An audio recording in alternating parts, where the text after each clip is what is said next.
corner wall using English bond, bench and channel for the inspection chamber and the manhole, fix a cover with a channel and provide slope, make holes using a portable hand-operated drilling machine, cut a brick wall using flat and pointed cold chisels, make holes for plumbing fixtures and fill and plaster holes and chases. First, we are going to learn to bench and channel the base plate. For this, the required materials and tools are spade 1, spirit level 1, hammer 1, chisel 1, mortar pan 1, mason trowel 1, bricks as required, sand 5 boxes, water as required, cement as required, aggregate as required, rungs or footsteps as required. Let us now lay a 23 cm thick corner wall using English bond. Mark a line with chalk to set out the position of the job. Accurately mark the overall dimensions of the model job using dry bricks and ensure that the wall thickness aligns with the length of one brick. Lay the first stretcher of the first course at one end of the front elevation of the model job and lay the queen closer next to the corner brick of the first course. Check width of the first course of the front and rear of the brickwork. Lay the second stretcher at the opposite end of the front elevation of the job and check the level from the first stretcher. Lay the bed for a rear elevation of the first course of stretchers. Draw the trowel point along the front elevation stretchers to form an additional furrow. Check for the alignment level and width. Build up one end of the job with a header closer and on the second course. Check for gauge, level, plumb and ranging in width as the work proceeds and repeat at the other end of the job using lines and pins.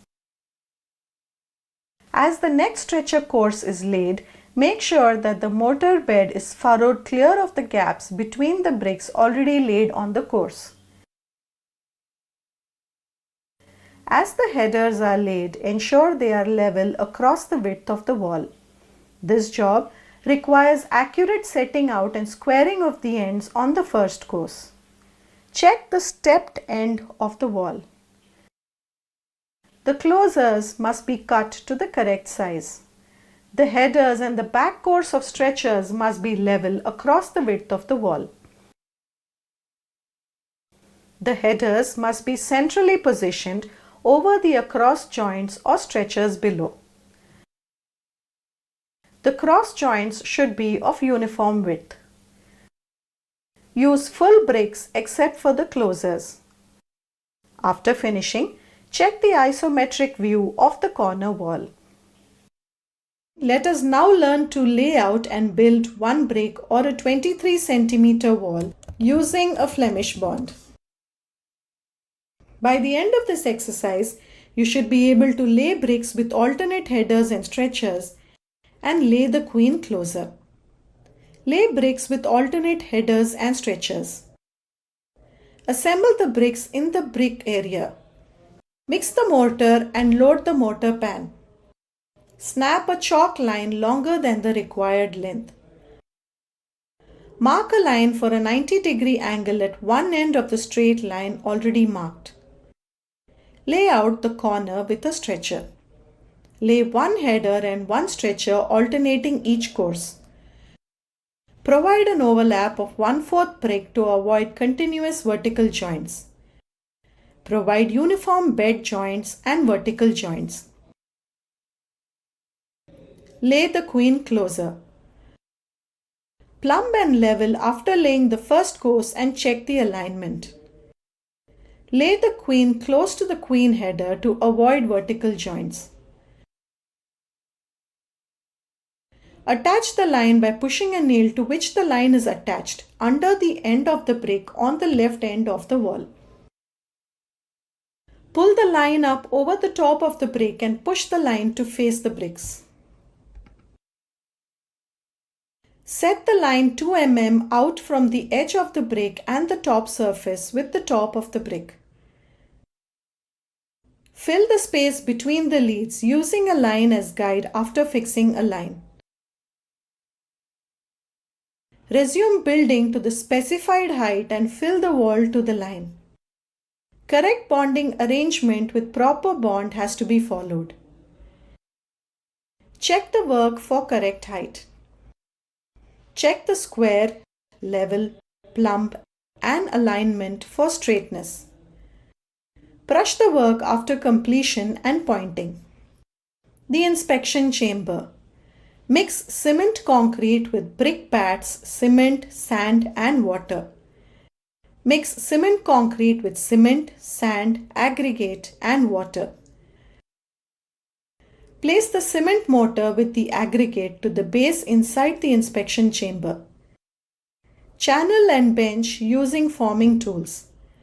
Provide covers with channels and make a 45-degree slope benching using brick pad cement mortar at the top. Manholes. Mix cement concrete with aggregate. Place the cement concrete at the inside base of the manhole. Bench and channel using forming tools. Provide a rung for deep manholes. There are 3 kinds of CI covers for the manholes. Cover the top of the manholes with a channel. Provide slopes to prevent rainwater from entering. Let us now learn to cut a masonry wall for concealing using electric cutting tools. By the end of this task, you will be able to make holes using a portable hand-operated drilling machine. Cut the brick wall using a cold chisel that is flat and pointed and make holes for plumbing fixtures and fill and plaster holes and chases. For this, the required tools and materials are portable hand-operated drilling machine 1, portable chase machine 1, wooden float 1, mortar pan 1, mason trowel 1, hammer ball peen 1, cold chisel flat and pointed 1, spirit level 1, roll jumper 1, straight edge 1, wall jumper 1, plump bob 1, cement as required, sand as required, aggregate as required, water as required, pipes as required, clamps as required, screws as required, plug wood as required, and MS rod as required. Now, let us look at cutting a brick wall and fitting pipes.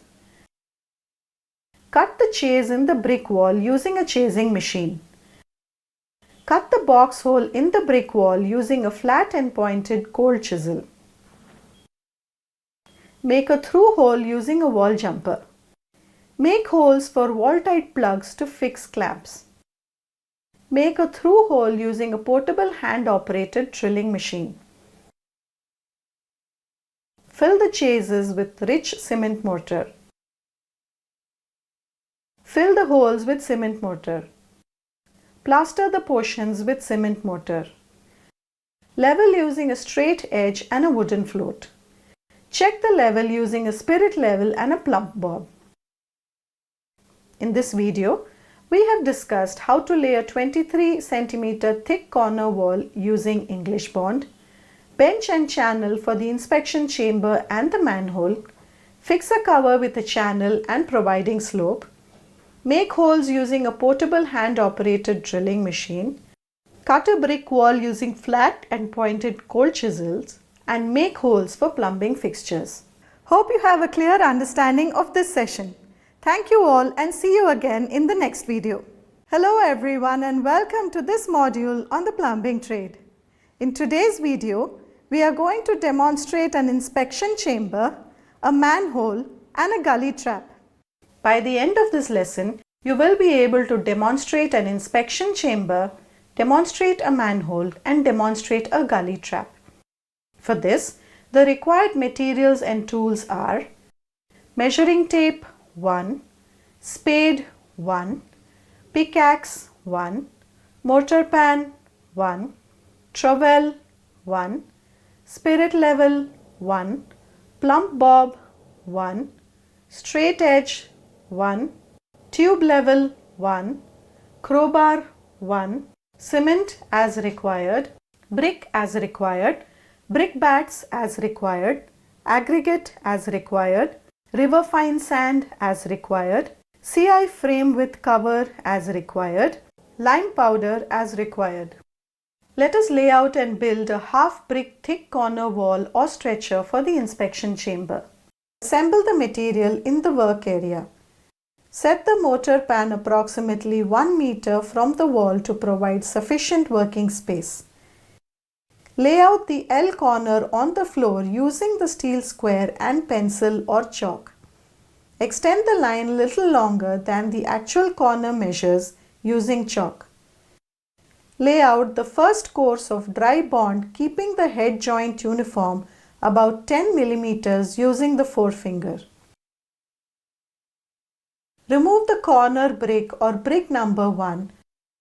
Spread the mortar and relay without moving the bricks in between. Remove the end brick or brick number 2 and spread the mortar. Level and plumb brick number 1 and brick number 2 and straighten the edge with a plumb rule. Lay brick number 3 using a level plumb and straighten the edge with brick number 1. Remove excess mortar from each course. All the joints should be of uniform thickness. Check the corner for squareness after laying the first course of brick. Check the second course for level. Take sufficient mortar and spread it to form a bed and lay 3 or 4 bricks. Spread the mortar along the bed using a trowel. Lay the mortar in the center of the bed area. Continue this method till the work is complete.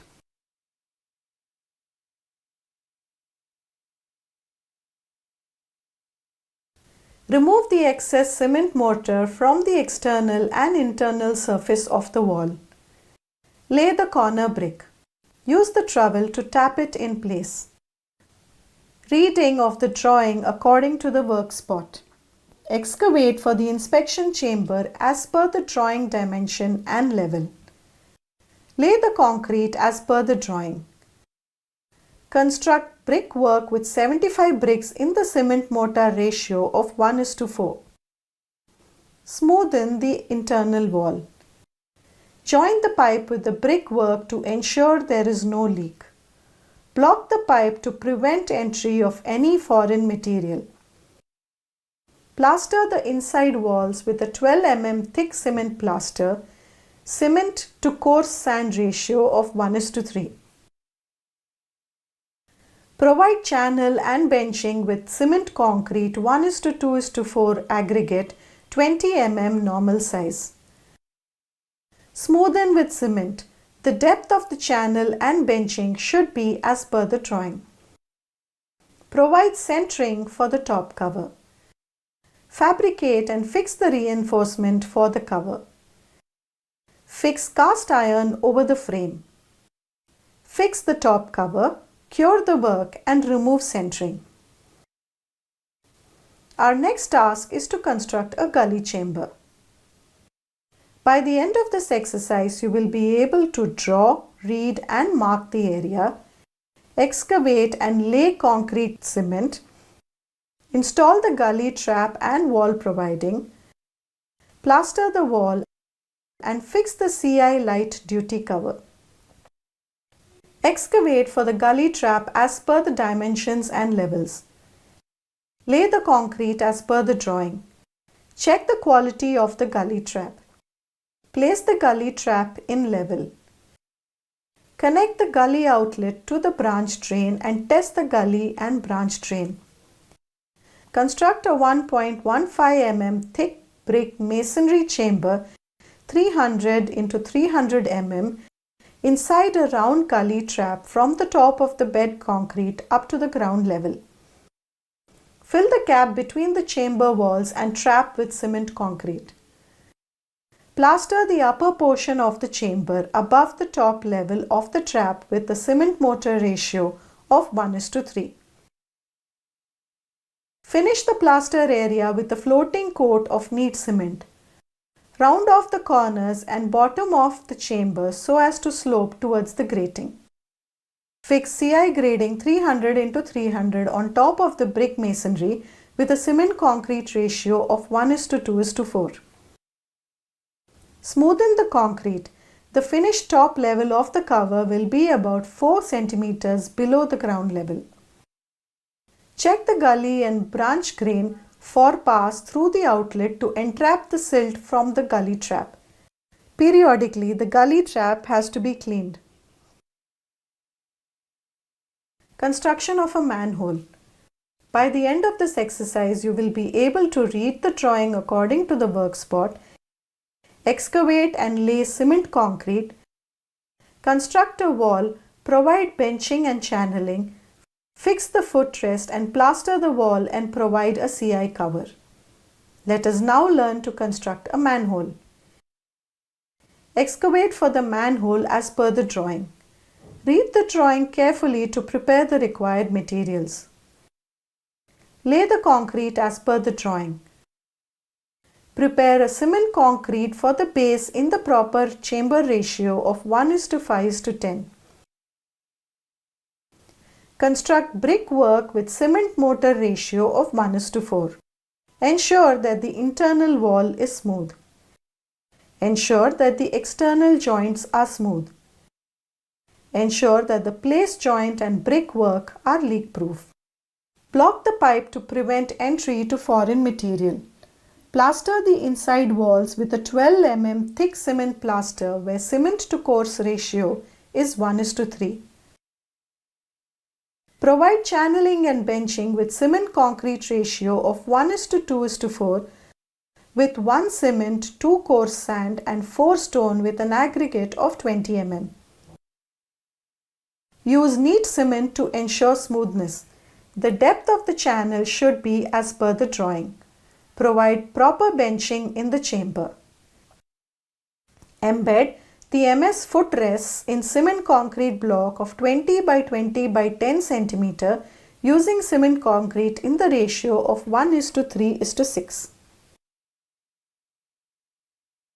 Fix the footrest 40 cm apart, projecting 10 cm beyond the surface of the wall. This is in the case of a deep chamber. Paint the footrest with coal tar.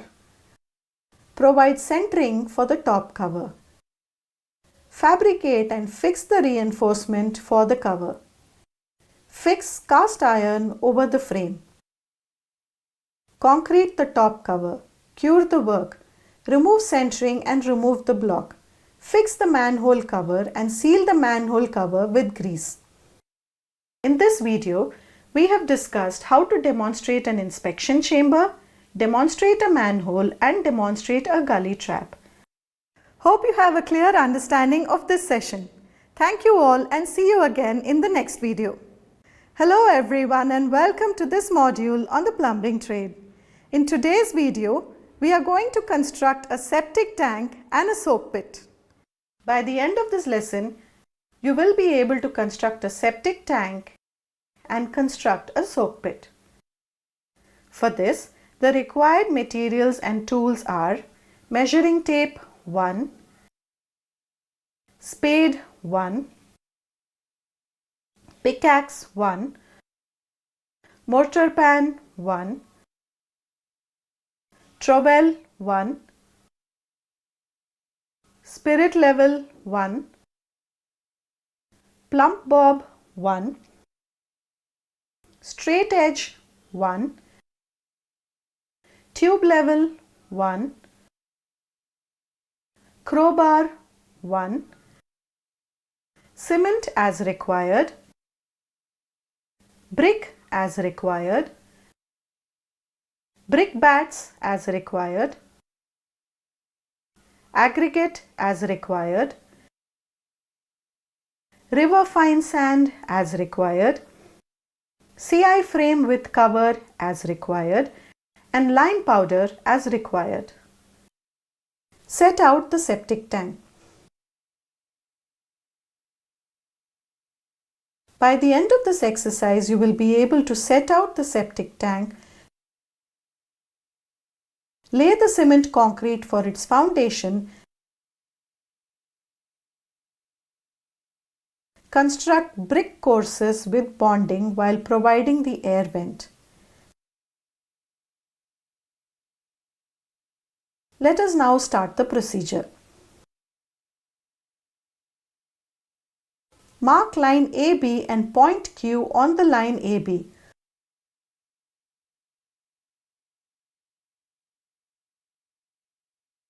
From the point Q, draw a line CD. Mark QM, that is equal to 2.10 meters.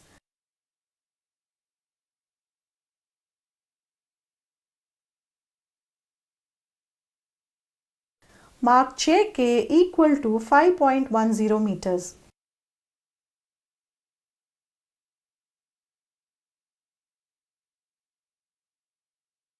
Mark a perpendicular line GH that is parallel to CD.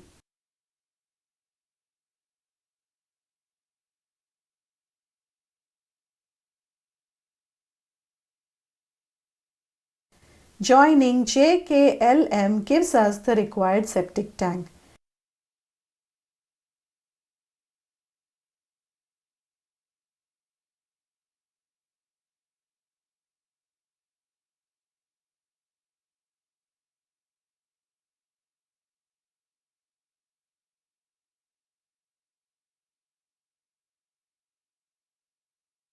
Excavate the rectangular septic tank to a depth of 2.75 meters.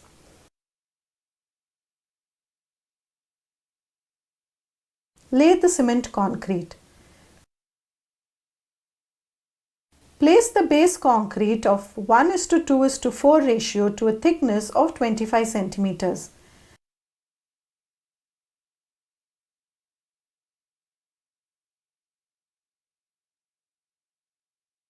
Level the top surface of the concrete bed with a slope of 1:10.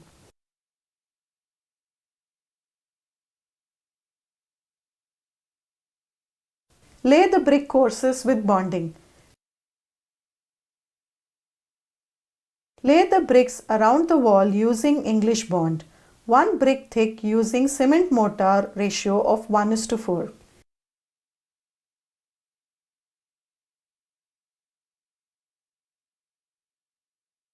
Lay a 40 mm thick RCC baffle wall 90 cm from the inlet end. Keep the inlet stoneware pipe 100 mm above the water level. Keep the outlet pipe 100 mm below the sewage level. Fill all the joints inside the septic tank.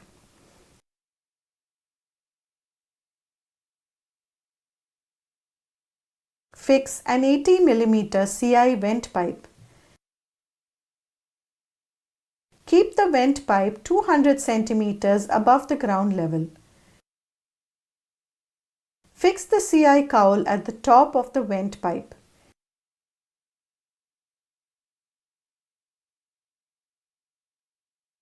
Lay a 10 cm thick RCC in the ratio of 1:2:4 slab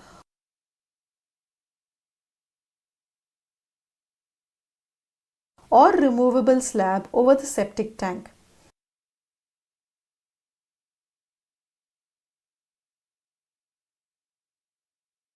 Our next task is to construct a soak pit.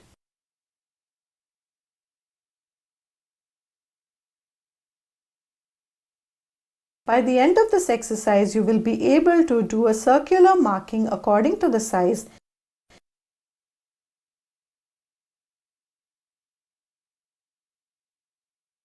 excavate a trench,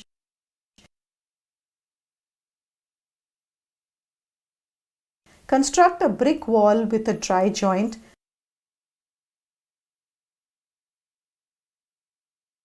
Fill with brick bats.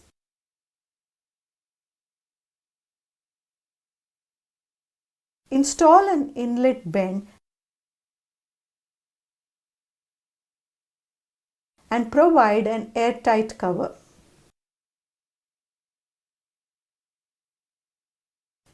Construction of a soak pit. Excavate a 1 meter circular pit with a depth of 2 meters.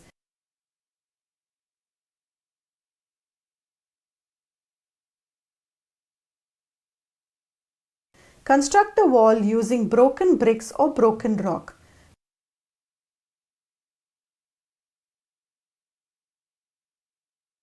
Fill the trench with brick bat or rock bat.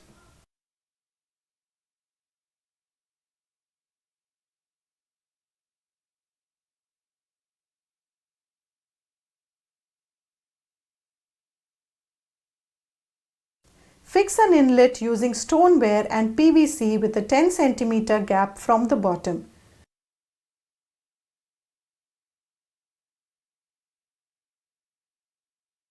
Do sand casing providing up to 30 cm on the sides.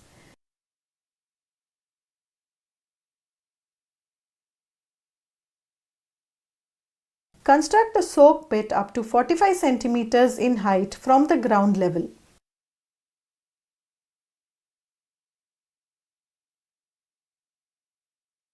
Provide an RCC airtight cover to prevent rainwater from going in.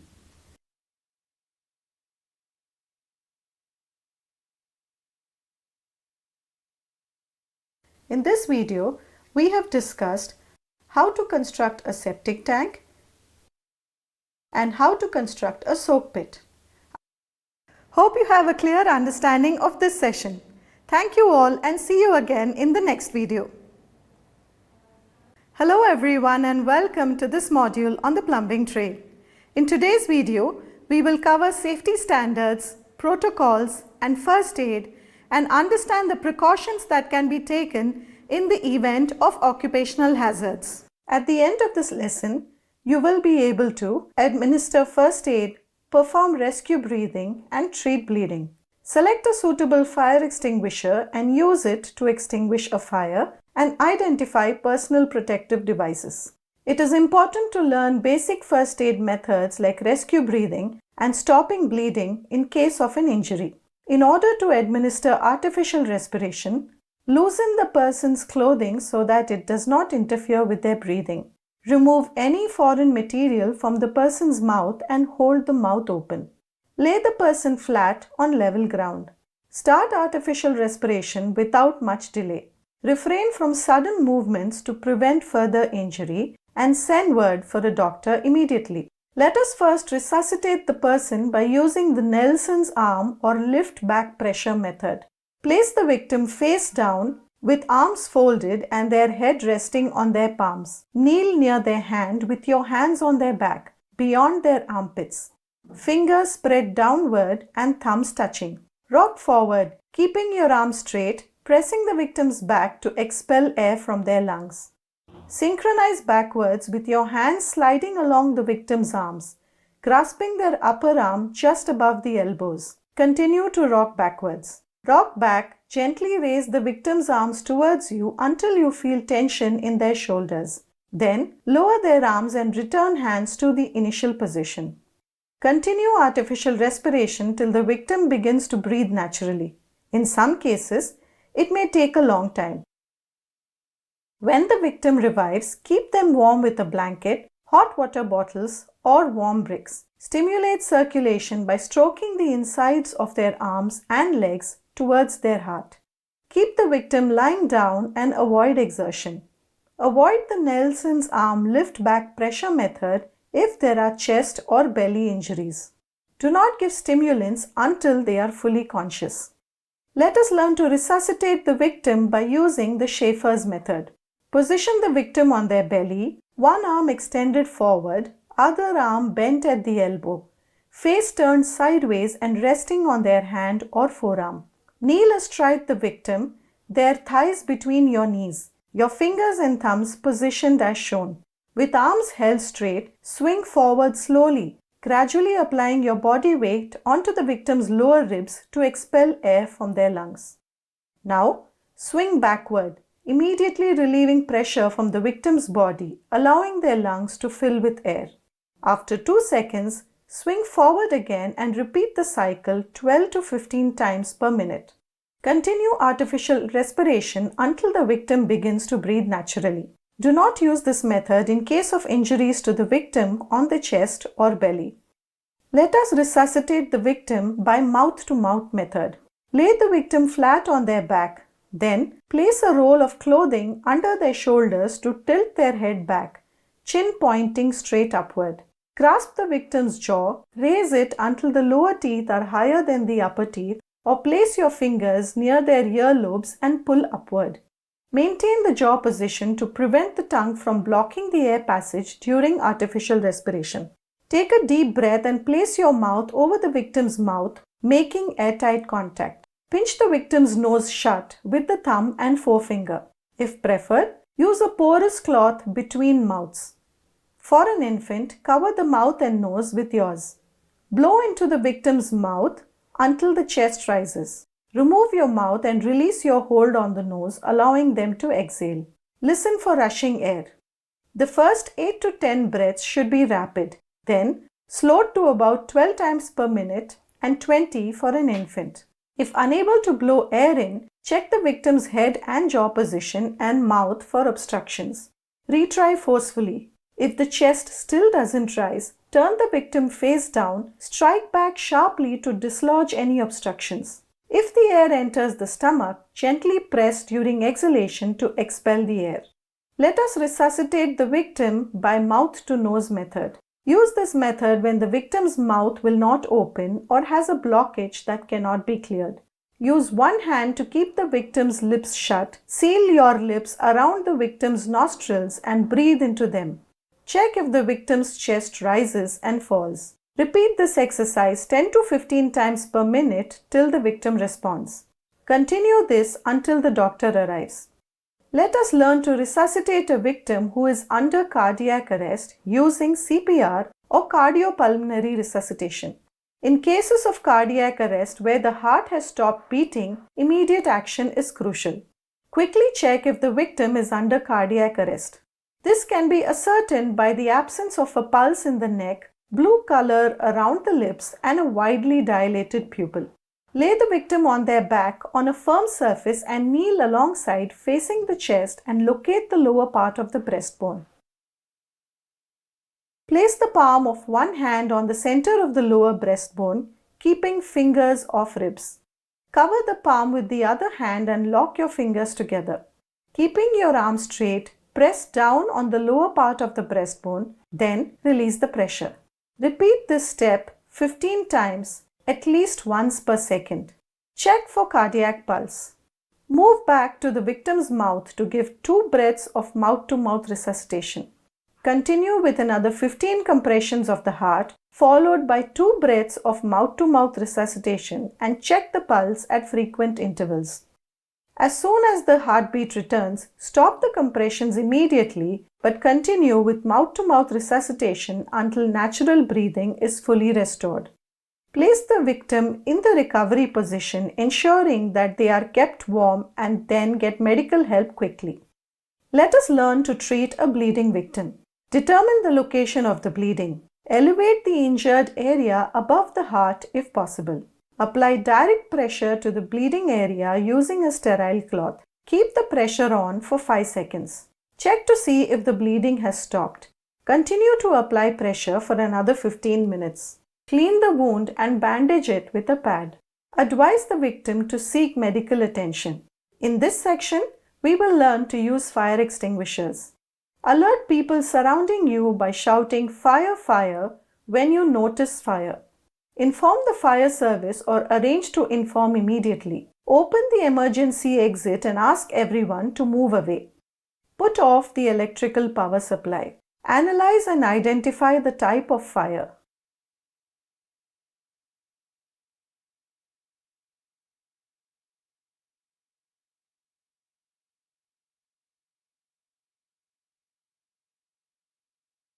Select a CO2 or carbon dioxide fire extinguisher. Then locate and pick up the CO2 fire extinguisher. Check for its expiry date. Break the seal. Pull the safety pin from the handle. The pin is usually located at the top of the fire extinguisher.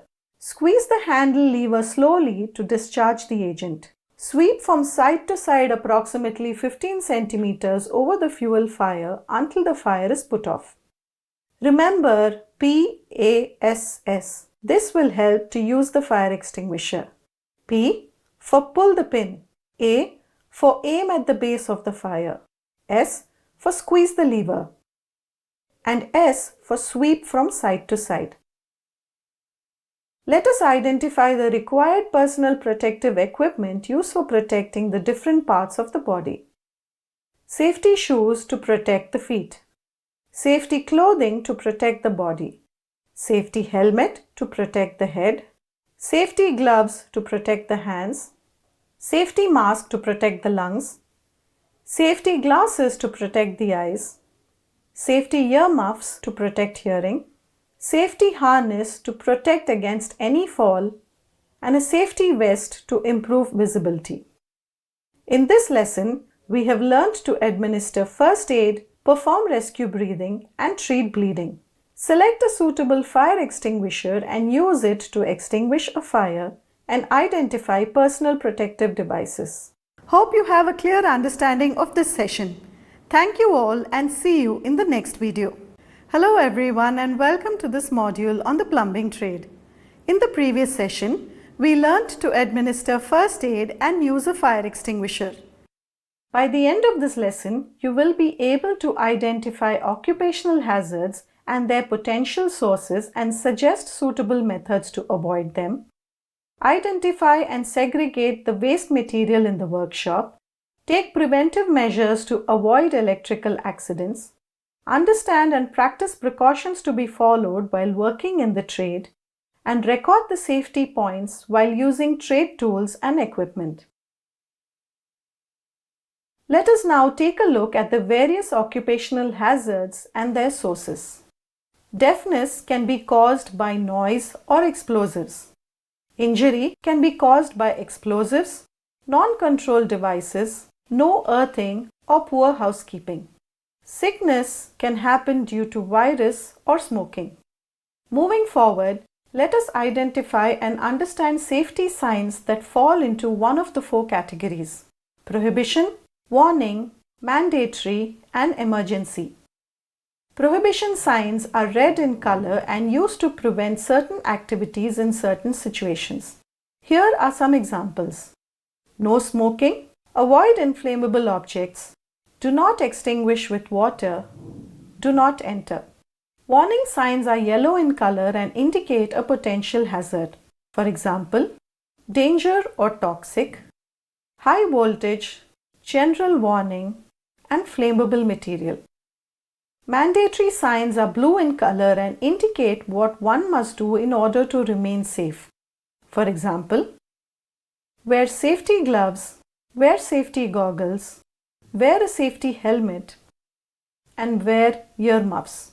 Emergency signs are green in color and used to indicate the nearest location of or directions to emergency related facilities. A few examples are first aid, direction to the emergency exit, emergency telephone, and drinking water.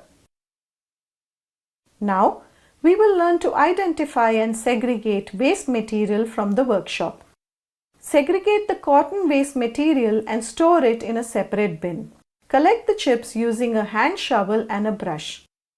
Do not handle the chips by bare hands. Since there may be different metal chips, separate them according to the metal and store them in separate bins. Clean the floor in case of an oil spill. Let us now focus on identifying and then suggesting suitable solutions to avoid occupational hazards. Always wear suitable protective footwear while working on the shop floor. Always ensure that the plumbing file has a handle. Always ensure that the ball peen hammer has a wedge attached to it. Ensure that you do not carry an open tool in your pocket. Avoid a mushroom head chisel while chipping metal surfaces in order to avoid shattering. Always wear safety goggles while chipping metal surfaces to avoid accidents. Lifting slings must be inspected before every use.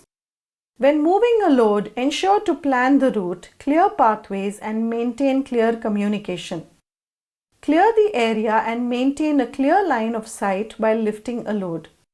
Ensure that the area below and around a suspended load is clear of people, equipment, and obstacles. Now, let us focus on taking preventive measures to avoid electrical accidents and learn how to rescue a person from a live wire. Disconnecting a person from a live supply. Observe the person receiving an electric shock. Interpret the situation quickly. Remove the victim safely from the live equipment by disconnecting the supply or using one of the items of insulating material. Move the victim physically to a nearby place. Check for the victim's natural breathing and consciousness. Take steps to apply respiratory resuscitation if the victim is unconscious and not breathing. Familiarizing ourselves with a few do's and don'ts when working in the plumbing and masonry trade will help maintain a safe environment. Preventing oil spills on the shop floor or work table is crucial for maintaining a safe and healthy environment. Preventing the spread of metal chips on the shop floor is essential as metal chips can pose several hazards as well as cause potential injury from sharp edges. Using a regular forward stroke motion on both sides of the workpiece while using a file is good practice to ensure that even filing happens with consistent results. Tightening the pipe vise handle excessively while cutting a pipe can lead to the pipe breaking or becoming damaged. Keeping your focus on the cutting edge of the chisel while working on a wood block is crucial for precision and safety. Move the blade back and forth on the marked groove at a speed of 40 to 50 strokes per minute for the full length of the blade. Wearing goggles while chipping concrete is essential for protecting your eyes from potential hazards or flying debris that are generated during the chipping process.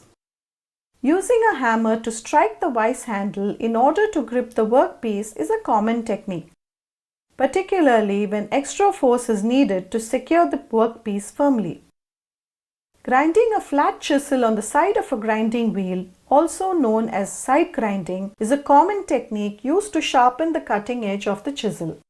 Preparing the cement mortar, mixing water. As we move on, let us record some safety points while using basic tools and equipments of the trade. Some rulers may have sharp edges. Handle them with care to prevent accidental cuts or injuries. A flat file. Always wear safety glasses to protect your eyes from flying metal chips and dust. Consider wearing gloves to protect your hands from cuts and abrasions, especially when filing rough or sharp materials. A prick punch. Always wear appropriate PPE such as safety glasses or goggles to protect your eyes from flying debris or metal shards. A chisel. Before use, inspect the chisel for any damage or defects that could affect its performance or safety. Drill bit. Always wear safety glasses to protect your eyes from flying debris and dust. Gloves can protect your hands from cuts and abrasions, especially when drilling hard or rough material. A scriber. Check for any damage like loose or cracked tips, burrs on the metal body or dull points. A damaged scriber can break and potentially cause injury. A hammer. Position your hands away from the striking zone to avoid accidental contact with the hammer head. A tri-square. Inspect the tri-square for any defects, bends, or damage that could affect its accuracy. A bench vise. Exercise caution when operating the bench vise handle to avoid pinching or trapping fingers. Keep hands clear of the vise mechanism and the path of the handle to prevent injuries. Stock and dies. Work on a stable and flat surface to prevent slips or instability while using stocks and dies. Pipe vise. Keep the workpiece in the vise as close as possible to the jaws to prevent vibration when sawing or filing. A pipe wrench. Excessive force when turning the pipe wrench can lead to slippage and potential injury. A basic wrench. While using a basic wrench, applying force gradually allows for better control and reduces the risk of accidents. A jumper. Make sure there are no electrical wires, pipes or other hazards in the area where you are drilling. A block trowel. Be mindful of the sharp edges of the trowel blade to prevent accidental cuts or injuries. At the end of this lesson, we have learned to identify occupational hazards and their potential sources and suggest suitable methods to avoid them. Identify and segregate the waste material in the workshop. Take preventive measures to avoid electrical accidents. Understand and practice precautions to be followed while working in the trade. Record the safety points while using trade tools and equipment. Hope you have a clear understanding of this session. Thank you all and see you in the next video. Hello everyone and welcome to this module on the plumbing trade. In today's video, we will learn about the trade tools and their applications and demonstrate the use of various hand tools including different types of vices. At the end of this lesson, you will be able to measure and mark dimensions and divide the arc circles using a scale, scriber and divider, and demonstrate the use of different vices and various hand tools. Today, we will develop the skills to measure dimensions in materials accurately, whether fully or partially, using a ruler. Utilize a steel tape to measure lengths effectively. Perform marking on materials using a scriber and divide arcs or circles accurately using a divider tool. Measuring with a steel rule and steel tape. When measuring a length, you can place the rule either directly on the surface to be measured or at a right angle to the reference plane, depending on the situation. When measuring with a steel rule, use a contact face whenever possible. This means placing the rule directly against the surface being measured. If the edge of the rule is worn out or damaged, start measuring from the 1 cm line. Holding the rule parallel to the edge of the workpiece is crucial for accurate measurements. Otherwise, it can introduce errors which occur when the position of the observer affects the perception of the measurement. Keeping the steel rule away from cutting tools is essential to prevent scratches and damages and ensure the accuracy of measurements. Using a steel tape measure is an excellent choice for measuring larger lengths accurately. Always use British measurements for measuring trenches and lengthier pipes. Using a scriber. While scribing lines, hold the scriber close to the straight edge. Incline the scriber at an angle of 45 degrees and scribe a line towards you along the edge of the straight edge. Do not apply excessive pressure to avoid the removal of the metal. Scribing lines from the left-hand bottom corner is a practical approach to minimize wastage and ensure efficient use of materials. Here's why this method is preferred over starting from other corners, such as the right-hand bottom corner as shown on the screen. Using a divider. One leg of the divider is placed at the center. Another leg of the divider is used for measuring using the steel rule and then the arcs are drawn. Mark the divided measured parts. Note that the divider legs should be sharpened by using an oil stone frequently. We will now learn to test the functioning of and demonstrate the use of different vices. A bench vise. A bench vise can firmly hold a pipe and help to perform different tasks such as marking, filing, and sawing. This ensures precision and accuracy. A pipe vise. A pipe vise can firmly grip pipes of different sizes, allowing for safely cutting or threading without them moving around. This ensures precision and accuracy. Unlike a bench vise with flat jaws, a pipe vise has curved jaws that conform to the round shape of pipes, preventing damage and providing a secure grip that helps to hold on to larger or heavier pipes without slipping. A chain vise. A chain vise is a specific type of pipe vise that uses a chain mechanism to secure the pipe instead of a screw mechanism. The chain allows for conforming to irregular shapes beyond just round pipes, making it versatile for gripping odd-shaped objects or pipes with damaged sections. A hand vise. The small size of the hand vise makes it ideal to hold and work on small objects like screws. The split pin needs to be straightened, loosening the wing nut to release the split pin. A chain pipe wrench. A chain pipe wrench is designed specifically for gripping and turning pipes, especially in tight spaces or awkward angles. Place the chain wrench head in the pipe bit above 50 mm diameter, holding the pipe using the chain till the teeth grips the pipe and then tighten the pipe bit until it firmly grips. A leg vise. A leg vise is a heavy-duty clamping tool designed to handle heavier materials. Jobs which require hammering are usually held on a leg vise. The following are the main parts of a leg vise: solid jaw, movable jaw, threaded jaw, spindle, spring, pivot, leg, and clamp. Moving on, we will now learn to use various hand tools efficiently.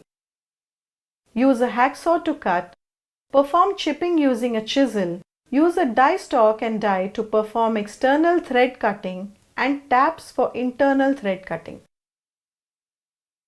Files. Hold the workpiece in the bench vise, choose the appropriate file and then file accordingly. A hammer. Place the workpiece on the bench vise and grip. Hold the hammer correctly as shown and then commence the chipping. A center punch. Hold the center punch firmly, place it on the workpiece and then punch as required. A hacksaw. Hold the pipe in the pipe vise and grip firmly. Select the correct pitch of blade and fix it in the forward teeth position. Hold the block frame and cut the pipe. A chisel. Place the workpiece in the bench vise and grip tightly. Hold the chisel in the correct angle and then start chipping. Calipers. Place the calipers on the selected workpiece to find the size of the inside and outside diameter. A pipe wrench. Select the correct number of the pipe wrench according to the diameter of the pipe. Hold the pipe in the pipe vise and ensure it grips properly. Now, adjust the pipe wrench till it grips the pipe firmly and then proceed with the operation. Stalk and dies. A stalk is used to create threads on a metal pipe. Select the correct size of the metric dies. Fix it in the die stalk and lock it. Adjust the dies according to the workpiece. Proceed with the external threading operations. Taps and holders. Taps and holders are cutting tools with teeth designed to remove material and form threads inside pre-drilled holes. Place the tap in the workpiece for the external threading operations. Using the first, second and bottoming taps, with holders that secure the taps and provide leverage for turning them during the threading process. In this lesson, we have learned to measure and mark dimensions and divide the arc circles using a scale, scriber and divider, and demonstrate the use of different vices and various hand tools. Hope you have a clear understanding of this session. Thank you all and see you in the next video. Hello everyone and welcome to this module on the plumbing trade. In today's video, we will learn to create an internal thread or screw hole on an MS flat or a mild steel flat bar using a tap, and also create an outer thread on a pipe using a die set. By the end of this lesson, you will be able to locate holes with a scribing block, drill holes using a pillar or bench drilling machine, determine the tap drill size for internal threading, provide internal threads using hand taps and a tap wrench, cut internal threads using hand taps, select the outer thread providing die set and identify the hand tools, identify the external thread providing pipes and its types, and use the various locking devices. The required tools and material for this are hand tap set 1, pipe vise 1, measuring tape 1, hacksaw frame and blade 1, oil can 1, double-ended spanner 1, ring spanner 1, MS flat as required, oil as required, cotton waste as required, cotter bolts and nuts as required, cotter pins as required, PSP die stock and dies 1, bench vise 1. Let us now learn to cut internal threads using hand taps. Check the material for its size. Apply marking media. Mark the screw hole location on the flat bar as per the drawing dimensions and punch the center of the hole with a center punch. Note that the periphery of the big holes should be punched with a 60-degree prick punch. Fix the job on the machine vise. Also, fix a 4 mm drill in the drill chuck and set the spindle speed for 4 mm drill, as it can be used as a pilot for all the holes. Then fix the 8, 10 and 16 mm drill one by one and drill through the holes as per the job drawing. Remember to use a coolant while drilling. Use a drift to remove the taper shank drill from the drilling machine spindle. Adjust the RPM of the spindle to suit the diameter of the drill. Complete the job and deburr all corners. Also, apply a thin coat of oil and preserve it for evaluation. Caution: use the chuck key for tightening the drill in the drill chuck and do not hammer on the drift to remove it out. Next, let us learn to drill holes of different diameters using a drilling machine. Punch the center of the hole to be drilled using a center punch. Set the job in the machine vise securely by using 2 parallel bars to clear the drill. Fix the drill chuck into the spindle of the drilling machine and fix the 4 mm diameter drill in the drill chuck for the pilot hole. Select the spindle speed by shifting the belt in the appropriate cone pulleys. Drill all the holes first using the 4 mm drill.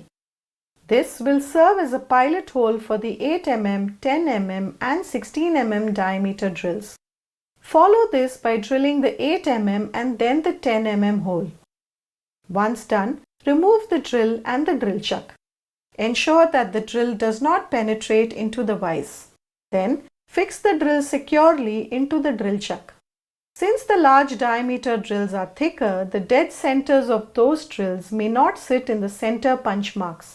This can result in the shifting of the hole location. Thick dead centers cannot penetrate into the material easily and will impose severe strain on the drill. These problems can be overcome by drilling pilot holes initially. A word of caution: do not remove chips with bare hands. Always use a brush. Do not try to change the belt while the machine is running. While tapping through holes, determine the tap drill size by using the formula or the table and then drill the hole accordingly. Remember that an undersized hole will lead to breakage of the tap. Chamfer the end of the drilled hole for easy alignment and starting off the tap. Hold the work firmly and horizontally in the vise. The top surface of the job should be slightly above the level of the vise jaws. This will help in using a tri-square without any obstruction while aligning the tap. First, fix the first tap or taper tap in the correct size tap wrench. If the wrench is too small, it will need greater force to turn the tap. Large and heavy wrenches will not work to turn the top as it cuts and may lead to breakage of the tap. Position the tap in the chamfered hole vertically by ensuring that the wrench is in a horizontal plane. Exert steady downward pressure and turn the tap wrench slowly in the clockwise direction to start the thread. Hold the tap wrench close to the center. Remove the wrench from the tap when you are sure of starting the thread without disturbing the setting. Make sure that the tap is vertical by using a tri-square which is at 90 degrees to each other. Make corrections if necessary by exerting more pressure on the opposite side of the tap inclination. Check the tap alignment again. This should be corrected within the first few turns. If done afterwards, there is a chance that the tap may break. Turn the wrench lightly by holding at the ends without exerting any downward pressure after the tap is positioned vertically. The wrench pressure exerted by the hands should be well balanced. Any extra pressure on one side can change the tap alignment and cause the tap to break. Continue cutting the thread. Turning backwards after a quarter turn periodically helps to break the chips. Stop turning backwards when you feel any resistance. Cut the thread until the hole is totally threaded. Remember to use a cutting fluid while cutting the thread to minimize friction and heat. Remove the chips from the work and clean the tap with a brush. Once the job is done, clean up using the intermediate and plug tap as it will not cut any thread if the first tap has entered the hole fully. Here are a couple of things to keep in mind during this exercise. Ensure that the diameter of the hole to be tapped matches the size of the tap. Turn backwards to break the chip after every quarter turn. Select a wrench that suits the size of the tap. For the next part, let us focus our efforts on the tapping of cast iron or CI water lines in domestic water supply. First, turn off the water supply. Mark the position for tapping, which should only be on top of the main. Fix the ratchet brace to the pipe C-clamp. Insert the drill as per the marking and drill the hole by rotating the handle and tightening the top screw. Remove the ratchet drill and cut the internal threads with a taper pipe tap. Fit a ferrule to form the necessary connection and then open the valve inside the ferrule and close the cap. Now, let us learn to use the various locking devices. The first part is the lock nut. Fit the locking nut into the bolt and then fit the nut into the bolt. The second part is the castle nut. Fit the nut into the bolt. Then cut a slot in the cylindrical corner on top of the nut and then insert the cotter pin into the slot of the collar. The last part is the slotted nut. Cut a slot in the upper end of the bolt. Then cut a slot in the cylindrical collar on the nut and insert a split pin through the slot of the nut and bolt. Let us first look at using a ratchet type die stock with one handle. Select a set of dies and a ratchet type die stock. Open the adjustment lever. Coincide the 0 setting mark O die stock and then insert the 4 dies according to the number on the dies and die stock respectively. Ensure that the dies sit in the correct position by making sure that the number on the top edge of the die corresponds with the number of the slot into which it has to be placed. Fix the pipe in a pipe vise and tighten to prevent it from rotating. Ensure that the projection of the pipe is within 150 to 250 mm from the vise. Open the self-centering pipe guide and slide the stock over the end of the pipe. Adjust the pipe guide and set it correctly for sliding. Then fit and lock into position. Apply a cutting lubricant to the part which is to be threaded. Always use lubrication oil while threading GI pipes. Apply a little pressure to the stock and keep the handle at right angle to the pipe axis. When the dies cut into the pipe, stop pushing and continue the rotation by moving the handle up and down. Apply the lubricant to the pipe after the first thread has been cut. Keep rotating the handles in the clockwise direction and check the length of the pipe thread. Ensure that the length of the thread is sufficient to fit halfway into the socket or coupling. If the die stalk and the die stick turn the stalk anti-clockwise to break the chips, then reverse the ratchet knob, ease the handle and turn the stalk anti-clockwise till the stalk and dies come out of the pipe. Clean the thread with a wire brush. Form a thread until the pipe extends about 1 or 2 threads beyond the end of the stalk. Remove the stalk and dies by operating the quick release lever and clean off the thread with a wire brush. Check the formation of the thread with a standard fitting. Repeat the operation if the thread is too tight by adjusting the ties. Now, let us look at using a 2-handle stalk and dies ratchet type. Open the vise and insert the pipe into the pipe vise. Then, close and tighten the pipe vise. Open the self-centering pipe guide and slide the stalk over the end of the pipe. Adjust the pipe guide for correct sliding, then fill and lock in position. Apply a cutting lubricant to the part to be threaded. Then apply heavy pressure to the stalk and keep the 2 handles at right angles to the pipe axis. Rotate the handle clockwise with heavy pressure towards the pipe in a plane right angle to the pipe axis.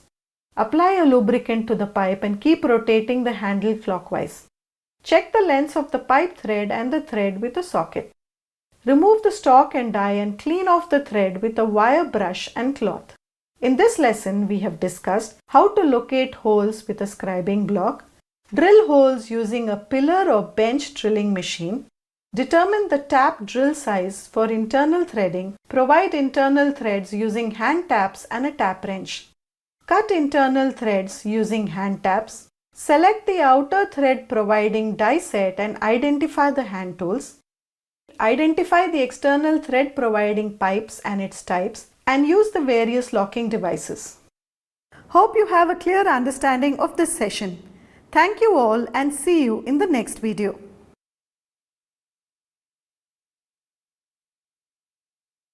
This is the third method of ground improvement techniques, which is soil densification. In previous 2 videos, we have discussed about soil compaction and soil stabilization. In this, we will be discussing how soil densification can happen